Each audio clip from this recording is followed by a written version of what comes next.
మనం భగవంతుడి అనుగ్రహం కోసం ఎన్నో దీపాలు వెలిగిస్తూ ఉంటాం. అయితే పరమేశ్వరుడి దగ్గర వెలిగించే నారికేళ దీపం అద్భుతమైన ప్రయోజనాలను కలిగింపజేస్తుంది.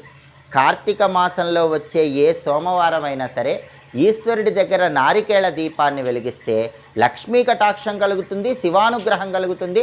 అన్ని సమస్యలు కూడా తొలగింపజేసుకొని శివానుగ్రహానికి పాత్రలు కావచ్చు. కార్తీక మాసంలో వచ్చే సోమవారం వీలు కాని పక్షంలో ఏ నెలలోనైనా సరే సోమవారం పూట సాయంకాలం ప్రదోష సమయంలో ఈశ్వరుడి దగ్గర నారికేళ దీపాన్ని వెలిగిస్తే ఆ గృహంలో శివుడు ఆనంద తాండవం చేసి అష్టైశ్వర్యాలు భోగభాగ్యాలను కలిగింపజేస్తాడు.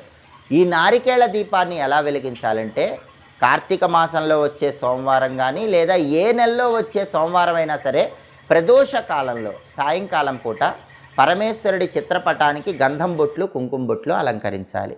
లేదా శివలింగం